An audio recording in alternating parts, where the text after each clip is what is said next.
and I will be presenting on resume and interview magic. All right, and our agenda today, we will go through our introduction, and then we'll talk a little bit about the philosophy of resumes. After that, I'll talk a little bit about some practical tips and tools. Following that, we'll talk just briefly about cover letters, as they are not as critical at the current stage that you might be at, but I do still want you to know a little bit about them. And then after that, we'll talk a little bit about some tools for interviewing and then how you can connect with us. All right, so to get started, my name is Doug Evans. I work here at Edmonds College. I'm part of our business outreach and internship development team. So I used to be a full cycle recruiter. I've worked in employment coaching with a local nonprofit. I've worked with the state with the Workforce Innovation and Opportunity Act, as well as having been a business consultant for the state WorkSource system. I'm also part of the Leadership Snohomish County alumni, as well as a board member. And I am just so excited to meet with you all today, talk to you a little bit about how to be successful through your career journey. So to get started, we'll talk about what a resume is. So a resume is a document created and used by someone to showcase their background, skills, and accomplishments. It's a tool for you and employers and colleges to learn more about who you are. So, your first resume, as you're developing it, it does not need to be laser focused. Employers recognize that you may not be as experienced as many others might be, and they're there to help you grow your skills. However, as you grow into your career, you'll find that focusing in on specific jobs and specific skills will be really valuable. But right now, I don't want perfection to be the enemy of good. I want you to feel comfortable that even if you don't have the perfect words for your resume, that you still want to have something on paper so that when you meet with employers, they can know exactly who you are. Resumes are also not black and white. Regrettably, there is no prescription for resumes. There are so many different types of strategies, there's different styles, there's also different industry standards. Consider maybe a graphic designer or a data analyst. As you can see, I have Enid and Wednesday here. One might be a graphic designer, one might be a data analyst. And so you might imagine a graphic designer might have a lot of design elements embedded into their resume to show off their skills. Whereas a data analyst might need to be a little bit more dry, a little bit more clear about what their skills are so that they can land that job that they're looking for. There may be a lot of best practices, but what you need is to stay flexible and don't be afraid to get creative and try new strategies. You can always try to fit yourself through different holes, but remember, there's always another way. Regrettably, it is still successful. It is a still successful, a still a successful strategy to open the door, or in this case, open the box and ask businesses if they're hiring. Yes, they'll probably direct you to a website, which will be frustrating at times. But meeting with people and connecting with people is critical and vital towards your career journey. So remember, each skill that you bring is a notch on the key. I like to think of your resume as a key to a door. And each skill that you have is a notch on that key. So I want you to ask yourself, how can I shape my key to better fit the lock so I can enter the door, so I can get that job that I want? And I think it's important to remember that with your first job, you may have your key might look a little bit rough, and that's okay. As I mentioned earlier, employers recognize where you're at in your career journey, and they're willing to work with you. Now, what's really important, I think, through all of this, and this goes through all the through line here, is that it goes all the way into the interviewing phase. Is I want you to tell your story because it matters. Think about what makes you you. What's your story? What makes you tick? I often, as I'm working with students, I often ask them to consider taking fun personality quizzes. You can do things like the Myers Briggs test. You can think about your different values. Are you ambitious, hardworking? Are you an adventuresome person? Think about the different things that make you you. You can also try things like the dependable strengths test.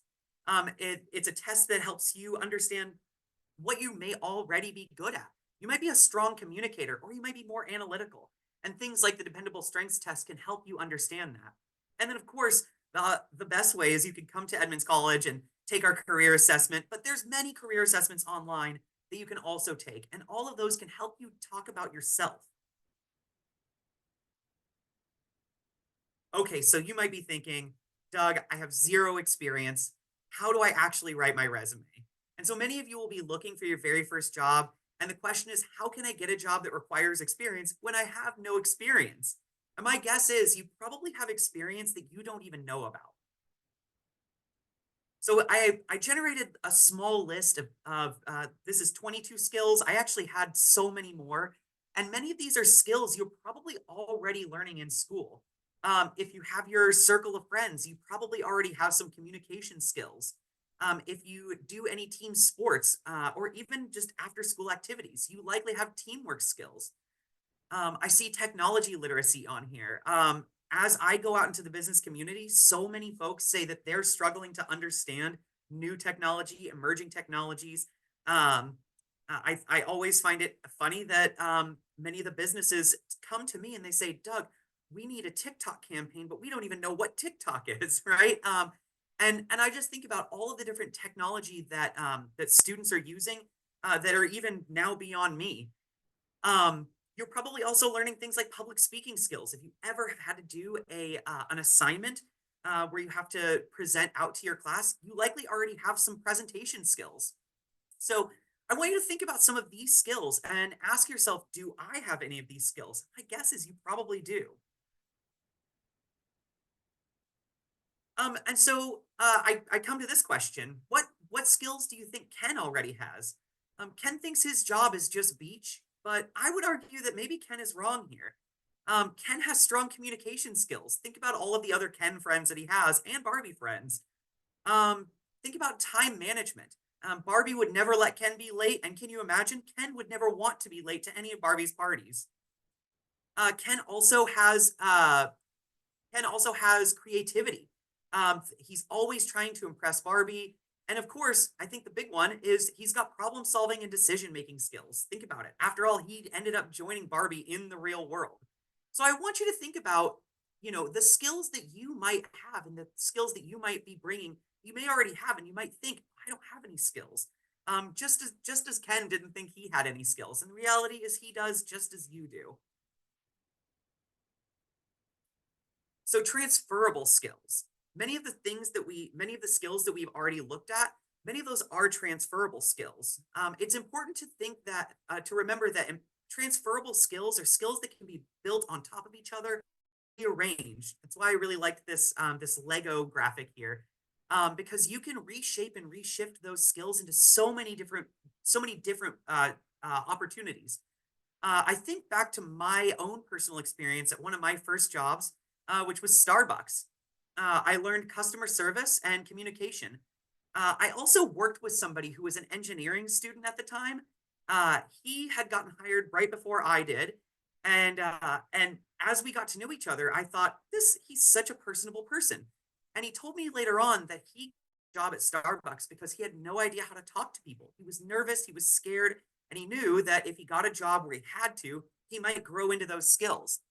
And I can tell you that even with my own experience at Starbucks, my customer service skills have never left me. And in fact, they're helping me feel comfortable and confident doing this presentation for you today. So there are some good practices for talking about your experience. I saw it years ago, back when I first started working in career support, and I always felt like it rang true for me, and I always thought, oh, it feels so absurd that I have to say all of these things on my resume. And so you'll see here we've got Pooh Bear number one, and he says, I work at McDonald's. Pooh Bear number two, a little bit fancier, says, I have a part-time job in fast food. And then our fanciest Pooh Bear says, I handled transactions for a multi-billion dollar company and industry on a daily basis and help provide around 2 billion to the US economy each year.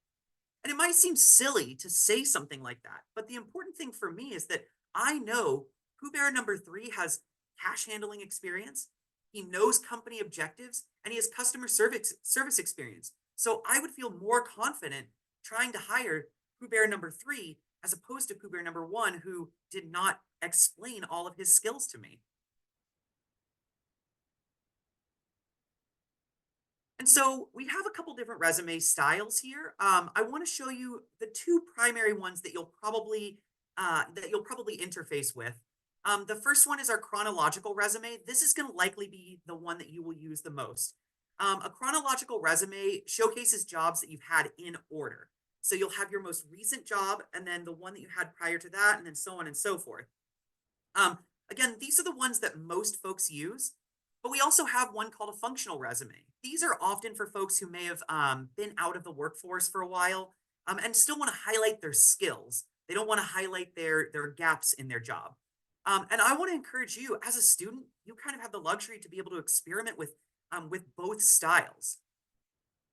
However, if you don't want to experiment too much, I have made one that I think might be useful for you. It's sort of set up in a chronological style, um, and I developed it in fact because one of my friend's daughters was going out for her first job, and they had no idea how to write a resume for her. She had no experience, and and it dawned on me, well, we really just need to showcase your skills and attach those skills to some to the actual experience itself.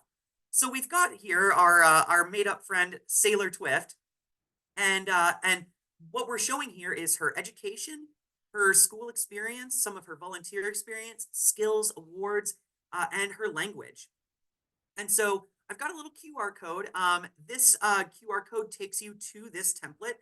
You will have to copy it as it's not an editable format. So I do want to encourage you, feel free, use this QR code, scan it, and try to experiment with with a resume yourself. Obviously, you'll have to change some of the information, but I think this is a really strong beginner resume. And in fact, as you get more skills, you might just start moving school experience down the list and start putting actual experience in that spot. I do want to highlight some of those key sections of the resume. So the first part, of course, is your name and your objective statement. Objective statements, they were really popular for a time, then they fell out of fashion, and now they're back. I am, of course, through the type of work I do, I'm seeing folks on TikTok and on social media talk about how to use an objective statement and how employers really actually are starting to reassess them and value them because they help differentiate you. So Sailor Twift here, she's a friendly and outgoing student looking to grow her practical skills outside of a school setting. So the next section here is we have Sailor's education. So Sailor goes to North Shore High School, and what we've done is instead of highlighting any specific areas what we've said is what are we good at, right? So Sailor's strong in math and science. Maybe you are really strong in history. These are still valuable things to share with your employer, especially at the beginning of your employment journey.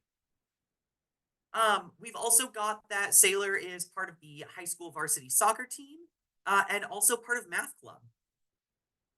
So after that, we move on to our work and school experience. So it would usually be work experience, but in your case, it's likely going to be school experience. So what we've done here is we've put Sailor's information on her soccer. So she's a midfielder on the team, and the things she does is she works with her team to develop plays. She arrives to practices on time and prepared to play. She's also on the North Shore High School Math Club team. And through that team, she's attended competitions where she's placed third place in regionals and she answered 6 of the 12 questions. And so, what I'm sort of trying to highlight here is that often quantifying what you're good at and what you've done can be really useful to employers. They can see right off the bat that Sailor was clearly the leader for her math club. She answered half of the questions and she answered them first and correctly. So she's also quick on her feet and a quick thinker. And so what we and I'll kind of slide over a little bit here because we're going to jump over to skills because of what I want to show here is that Sailor's time management is reflected in her ability to show up to practices, be prepared. Her teamwork is demonstrated in her ability to arrive to practices on time. Her decision making skills are highlighted in the fact that she answered questions first and correctly, and so on and so forth.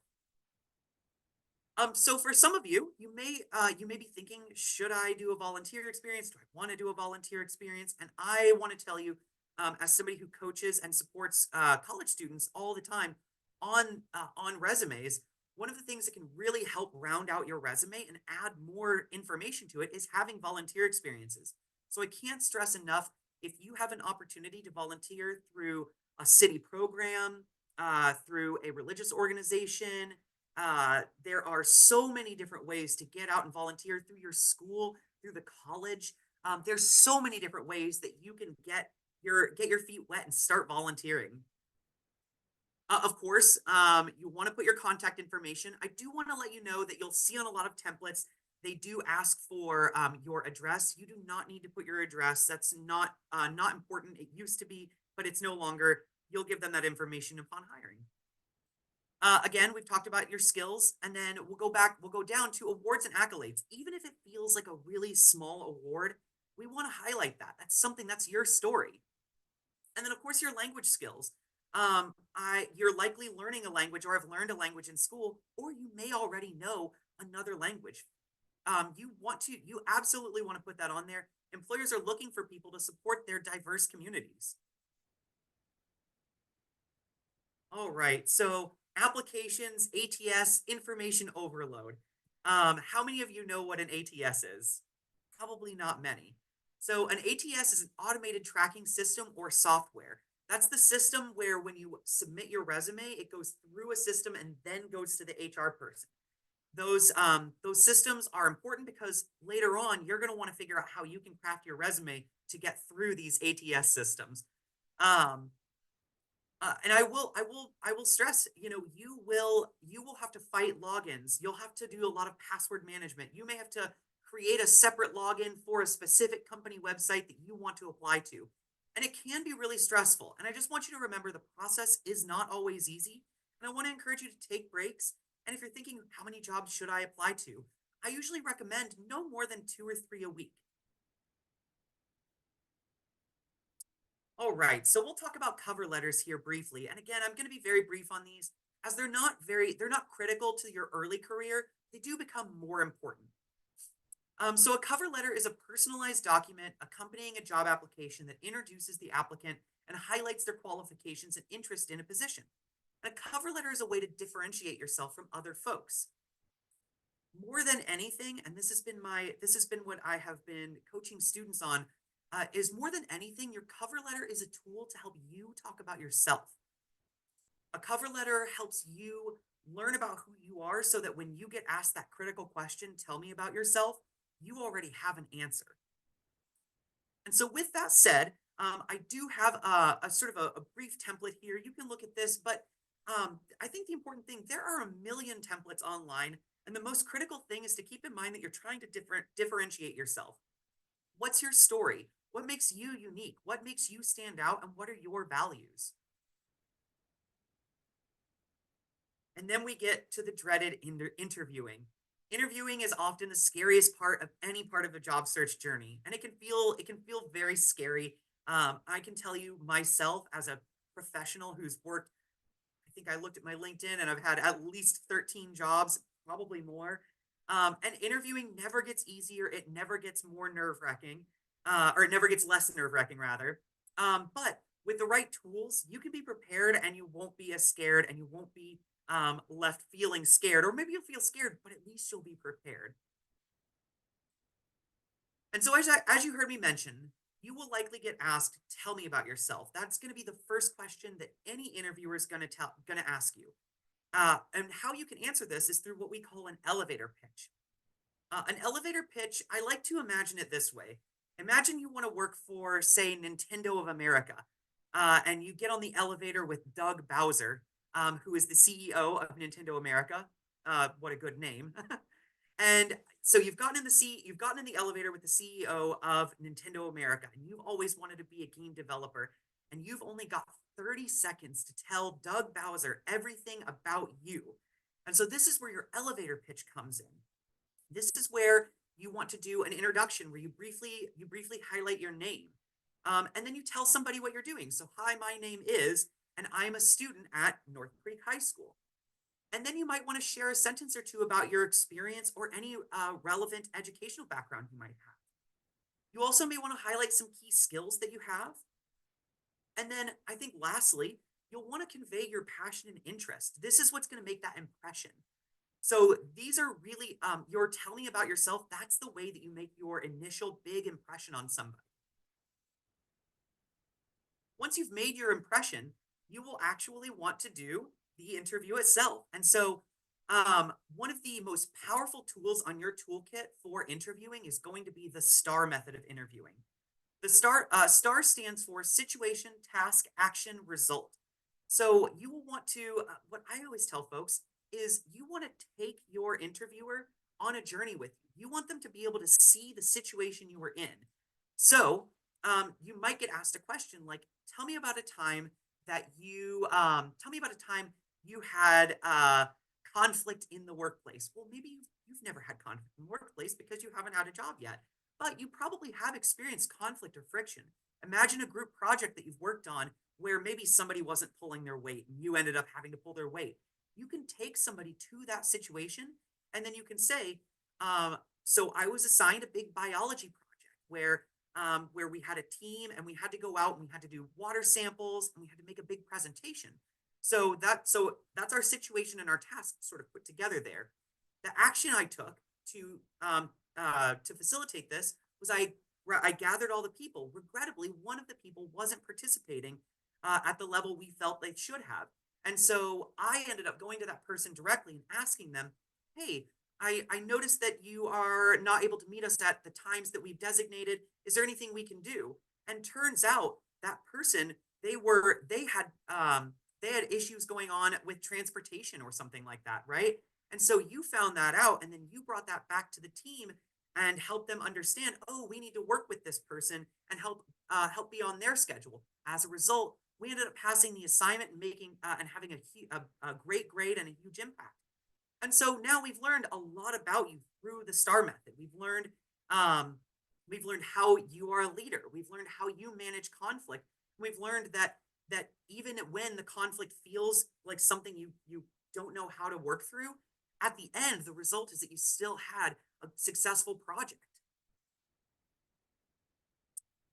All right, so I know this is a lot to put together, and this is a lot to put together, and quite frankly, your career search, it is a big journey. So I want to remind everyone, be kind to yourself. And there won't be many people I think who will tell you this, but I want to let you know that your employer is just like you. They're also figuring it out. They know they might have some more experience and knowledge than you, but they are figuring it out just as much as you are. And so just remember, you have plenty to teach them, and I want you to stay open to learning from them as well. And so we'll go to Q&A. Looks like there don't have any questions here right now. Um, and I do want to let you all know, you can come visit me if you are thinking about coming to Edmonds College. We are open for 5 days a week, Monday through Thursday, 8:30 to 4:30, and then Friday, 8:30 to 12:30. So we'd love to see you. Um, Here's some of our contact information I'll leave up briefly on the screen as we start closing this presentation. And lastly, I just want to ask everyone here if you can go ahead and do our fair feedback form. And thank you, everybody. Thank you so much, everybody. Okay, you're a great presenter. I liked Sailor Twift. I got to tell you, I was like, how do I get these kids, you know? Yeah, that's funny. Years ago, we used to do characters from The Big Bang Theory in our presentations. Yeah, it's funny. I had originally developed that resume for Harry Potter. Mm. Um, and then I thought, well, Harry Potter's a famous student, but also is Harry Potter a dated reference? And then I also thought about some of the issues that the author has had. Yeah, And so I junked the whole thing. well, it happens. We get dated, that's for sure. So I think the next session is 7:20. Is Yeah, that we right? open the next room at 7:15, so you're gonna close that one and open. Okay, I'll close it and open the next one. What do we do if there is nobody in it? I would wait 5 minutes and then he doesn't have to present. We're already gonna get. And then just do the third session when it's, okay, so We will open it up. We'll open it up. I'll open the new room. Hopefully there's no passcode on that. We'll check that. I'll see you in there and then we'll give it 5 minutes and I'm not sure what you can hear. There's lots of people in here, but if Oh, nobody I has can't shown. hear it, but I can see. It looks like you guys are, Yeah, are having a, it's like command you guys central. are doing a whole thing. And I just want to say, I appreciate you guys are putting together something that is such a big project. And even if nobody is in the room with me, I see the value in it. I see what you all are putting together, and it's amazing. So, Well, I'll tell you um, something. I'm gonna show my college kid your presentation because he's getting ready to graduate and that little guy needs to put together a stellar resume and do the STAR method. So, okay, Yeah. I'm gonna shut this down. I'll see you in the other room, okay? awesome. See you on the other Thanks. side.